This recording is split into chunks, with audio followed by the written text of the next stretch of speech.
Yang berhormat for Jemoreng, we've been waiting for a long time. Terima kasih Datuk Speaker. Assalamualaikum, salam Ibu Pertiwiku. Yang berhormat Datuk Speaker, terima kasih atas peluang yang diberikan kepada saya untuk menyertai debat yang bersejarah pada hari ini, yang pasti akan menjadi penentu kepada masa depan Sarawak, Ibu Pertiwiku. Sama ada Sarawak akan menjadi wilayah yang bebas merdeka dengan memiliki identitinya yang tersendiri, sebagaimana yang dikehendaki oleh laporan Suruhanjaya Kobol, dan bukannya berpindah daripada menjadi koloni British kepada menjadi koloni kepada Melaya. Sarawak adalah bumi yang bebas merdeka. Kerana itu, nasib masa depan Sarawak ditentukan oleh Kaunsil Negeri ini. Dan pada persidangan yang lepas, Kaunsil Negeri ini telah membuat keputusan yang paling tepat dengan menjadikan Kaunsil Negeri sebagai pihak yang paling berkuasa untuk membuat keputusan berkaitan rundingan dengan kerajaan persekutuan, terutama berkaitan dengan pindaan perlembagaan. Datuk Speaker, saya ingin utarakan satu pantun teka-teki. Nio gading puncak mahligai, sayang ketupat berisi inti. Kalaulah tuan bijak dan pandai, 1957 kah atau 1963 kah negara Malaysia berdiri? Teka-teki ini pasti dapat dijawab oleh seluruh rakyat Sabah dan Sarawak, bagi yang mendakwa mereka adalah rakyat Sabah dan Sarawak. Kerana tahun 1963 adalah tahun Malaysia dilahirkan, bukannya tahun 1957. Yang wujud sebelum 1963 adalah Malaya, Sarawak dan Borneo Utara. Manakala hari Malaysia dilahirkan adalah 16 September 1963. Kerana itu adalah amat tidak memiliki akal orang yang berkeras untuk mengekalkan takrifan persekutuan dalam perkara 160/2 Perlembagaan Malaysia sebagai merujuk kepada Perjanjian Persekutuan Tanah Melayu 1957 dan bukannya merujuk Perjanjian Malaysia yang ditandatangani pada 9 Julai 1963. Soalan yang paling mudah ini, bilakah kontrak Perjanjian Malaysia itu wujud dan ditandatangani? 1957 atau 1963? Kalau itu pun sebagai rakyat Sarawak tidak dapat menjawab, saya pun tak tahu apa lagi nak cakap. Yang berhormat Datuk Speaker, pindaan komprehensif yang dicadangkan di dalam Kaunsil Negeri yang mulia ini adalah langkah awal untuk memastikan segala kehendak para pemimpin awal Sarawak pasca merdeka melihat berdirinya Sarawak yang bebas dan merdeka dengan identitinya yang istimewa terlaksana. Sejak awal, sebahagian besar perkara yang dipersetujui telah diletakkan dalam Perjanjian Malaysia 1963. Sebahagian kandungan perjanjian itu telah diletakkan dalam Perlembagaan Malaysia dan sebahagiannya lagi dijanjikan untuk dimasukkan kemudian. Kerana itu, para pemimpin terdahulu bersetuju dan menurunkan tanda tangan. Oleh itu, rakyat Sarawak mestilah menjadikan dokumen Perjanjian Malaysia 1963 sebagai dokumen yang paling penting, sebagai dokumen penentu nasib bangsa, dokumen of destiny. Ia adalah dokumen bersejarah yang mengikat kewujudan Malaysia, bukan sebagaimana dakwaan sebahagian ahli undang-undang yang berkepentingan yang meremehkan kepentingan dokumen ini. Kerana dokumen inilah para pemimpin Sarawak dan Sabah yang terdahulu bersetuju untuk membentuk Malaysia bersama-sama dengan Malaya dan Singapura. Dokumen Perjanjian 1963 yang telah didaftarkan di Pertubuhan Bangsa Bersatu adalah perjanjian antarabangsa yang mesti dihormati, kerana ia adalah perjanjian yang sah, yang mesti dipatuhi, dan sebarang perubahan terhadap perjanjian ini hendaklah mengambil kira pandangan para penanda tangan, iaitu Malaya, Sabah dan Sarawak. Yang berhormat Datuk Speaker, saya ada pantun dua kerat. Kata dulang paku serpih, mengata orang dia yang lebih. Kata dulang paku serpih, mengata GPS PH sebenarnya yang banyak kemeh. Ada yang kata GPS 19 sebagai pengkhianat. Ini tuduhan yang amat jahat. Padahal GPS 19 di Parlimen dan GPS 72 yang ada dalam Kaunsil Negeri Yang Mulia ini adalah pejuang Sarawak. Mereka mahu mempertahankan hak Sarawak sebagaimana yang termaktub dalam Perjanjian Malaysia 1963. Kalaulah pindaan perkara 1-2 Perlembagaan Malaysia yang dicadangkan itu hanya mahu menukarkan susunan ayat daripada satu perenggan kepada dua perenggan A dan B, apalah maknanya sangat meaningless, kata Datuk Amar Speaker. Tak payahlah, ia tak ada makna kerana ia dibuat tanpa mengembalikan hak-hak Sarawak yang telah terhakis. Jangan kita terlalu naif, jangan mudah terpedaya, jangan jatuh sekali lagi dalam perangkap. Pihak yang di sebelah sana kata mereka jujur. Ini bukan soal jujur. Yang tahu kebenaran, kejujuran dan keikhlasan itu hanya Tuhan. Dia tidak boleh datang dengan dakwaan kosong. Umpama orang yang sedang mengorat wanita untuk bercinta, memperdaya wanita itu dengan dakwaan dia adalah lelaki yang paling jujur. Itu dakwaan buaya darat.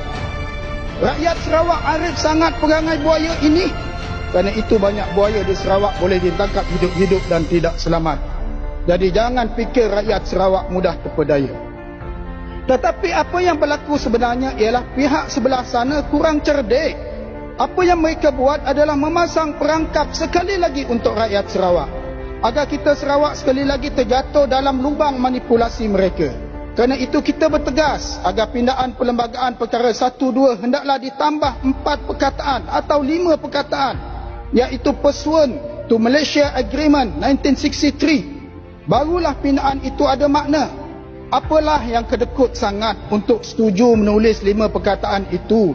Bukan rugi pun, malah ia menguntungkan Malaysia kerana ia memperkuatkan persekutuan Malaysia dengan kembali kepada asal perjanjian yang sah. Kalaulah merujuk kepada Perjanjian Malaysia 1963, barulah pindaan itu ada makna kerana ia merujuk kepada Document of Destiny yang telah ditandatangani. Kalau tidak, kita akan sekali lagi menjadi lebay malang, mudik ke hulu terlepas lauk ayam, mengayuh ke hilir melawan arus, tapi kenduri ayam sudah habis dimakan orang. Kita tidak mahu terpedaya sekali lagi. Persoalannya sekarang, siapakah pengkhianat Sarawak yang sebenar? Apakah orang yang membelanjakan hampir 10 bilion dalam bajet 2019 untuk membangunkan seluruh Sarawak dengan pembangunan infrastruktur besar-besaran ini adalah pengkhianat? Apakah kerajaan yang berusaha mengembalikan hak-hak Sarawak sebagaimana Perjanjian Malaysia 1963 ini adalah pengkhianat? Atau apakah pengkhianat itu adalah orang-orang yang sanggup menjual jiwa dan raganya serta kepentingan Sarawak kepada orang lain semata-mata kerana orang itu adalah kawan sekutu mereka? Apakah bukan pengkhianat Sarawak orang yang sanggup membiarkan projek-projek jambatan dan jalan raya di Sarawak dibatalkan walaupun sudah diluluskan? Siapa yang batalkan projek jambatan Batang Igan? Siapa yang batalkan projek jambatan Batang Rampungan dan Batang Sadung? Dua Batang. Batang lupa. Batang. Siapakah yang membatalkan projek ratusan rakyat yang kecil-kecilan, pembinaan masjid dan surau, gereja dan rumah ibadat, dewan masyarakat, pembersihan sungai dan parit dan sebagainya? Siapakah mereka itu? Siapakah yang membatalkan berbilion ringgit bajet yang diperuntukkan untuk menggantikan sekolah-sekolah daif di Sarawak yang jumlahnya lebih daripada 1000 buah itu? Saksikanlah wahai rakyat Sarawak, pengkhianat-pengkhianat itu melakukan khianat secara terang-terangan terhadap Ibu Pertiwiku Sarawak. Tetapi malangnya kami gabungan Parti Sarawak yang mengutamakan Sarawak, yang berjuang siang dan malam untuk kesejahteraan rakyat Sarawak yang dituduh oleh mereka. Takut sangatkah mereka memperjuangkan hak-hak Sarawak di persekutuan? Sayang sangatkah dengan kedudukan dan jawatan menteri di sana? Ya, dia sayang dan takut. Di Kuala Lumpur, pakai songkok istiadat. balik kampung di Sarawak tidak patuh kepada peraturan dan protokol kerajaan sendiri. Konon berjuang untuk Sarawak. Ini hot air. Kawan-kawan, marilah kita berjuang untuk Sarawak. Nescaya Sarawak tahu anda pengkhianat atau pejuang untuk Sarawak. Datuk Speaker, memperjuangkan hak dalam berpolitik perlukan kejujuran. For Jemoreng, you guys 1 minute to conclude. Time is up. Thank you very much, Datuk Speaker. Memperjuangkan hak dalam politik perlukan kecerdikan. Kejujuran akan datang kemudian. Ada yang kata kenapa baru sekarang memperjuangkan hak Sarawak 1963. Ini soalan orang yang jahil. Jahil tentang sejarah Malaysia. Kalau dulu siapa yang bersuara pasal hak Sarawak, dia pasti masuk ke dalam ISA. Seperti yang berlaku kepada Jeffrey Kitingan di Sabah. Siapakah yang berani masuk dalam ISA ini? Dulu siapa yang letakkan beliau dalam ISA? Perdana Menteri keempat. Siapa itu? Semua orang tahu dan tak ada siapa berani masuk ISA pada masa itu. Mantan Perdana Menteri, bosku Datuk Seri Najib Razak. Dalam ucapan Hari Malaysia yang ke-48 Khamis 16 September 2018 mengisytiharkan ISA dimansuhkan dan 3 proklamasi undang-undang darurat ditarik balik. Kerana itu setelah undang-undang zalim ini dimansuhkan, barulah nafas kita lega. Barulah arwah Tok Nan berani secara terang-terangan menyebut dan menuntut kembali hak-hak Sarawak berdasarkan perjanjian Malaysia yang terhakis. Segala pindaan undang-undang yang dibuat suatu darurat berjalan yang bertentangan dengan MA63 juga hendaklah diperbetulkan kerana ia menyalahi persetujuan awal Persekutuan Malaysia dibentuk pada tahun 1963 seperti PDA 1974 dan TSA 2012. Datuk Speaker, akhir sekali perbahasan kita pada hari ini amat bersejarah kerana perbahasan inilah nanti yang akan mencorakkan kembali Sarawak Ibu Pertiwiku. Apa yang kita tuntut adalah apa yang sudah tertulis dalam Perlembagaan Malaysia, tertulis dalam MA63, laporan IGC, laporan Suruhanjaya Pobol. Kita bukan mahu ambil hak orang lain. Kita mahu hak kita yang telah dipersetujui. Yang kita tuntut adalah hak sama rata di antara 3 wilayah, iaitu Malaya, Sabah dan Sarawak. Kerana 3 entiti inilah yang membentuk Malaysia, bukannya hak sama rata di antara 13 buah negeri seperti yang ada pada hari ini. Oleh itu, Datuk Speaker, ingin saya menutup pembahasan debat saya pada hari ini dengan serangkap pantun. Kalau padi katakan padi, tidak kami tenanti-nanti.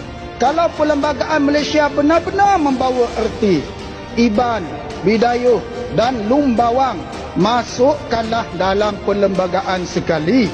Usul pindaan kita pada hari ini juga memohon agar dimasukkan ke dalam perlembagaan perkataan bangsa-bangsa yang tidak disebut di dalam perlembagaan seperti Iban, Bidayuh dan Lumbawang. Apalah artinya keistimewaan hak-hak Sarawak terpelihara dalam Malaysia jika hak-hak bumi putera seperti ini tidak dimasukkan? Jika hak-hak tanah Sarawak, pentas benua Sarawak, galian hasil bumi Sarawak tidak dikembalikan kepada rakyat Sarawak sendiri, dan juga cadangan pindaan pada hari ini berkaitan dengan senarai 1 dan senarai 2 daripada jadual ke-9 perlembagaan dan sebagainya adalah usaha awal yang paling komprehensif dan bersejarah. Dan saya memohon kepada semua ahli dewan pada hari ini, tidak kira di sebelah sana atau di sebelah sini, agar sebulat suara menyokong usul ini, agar sejarah mencatatkan kita semua adalah pihak yang memberikan keutamaan kepada negeri Sarawak, Ibu Pertiwiku. Datuk Speaker, saya mohon menyokong usul yang dibentangkan oleh Yang Berhormat Menteri. Terima kasih.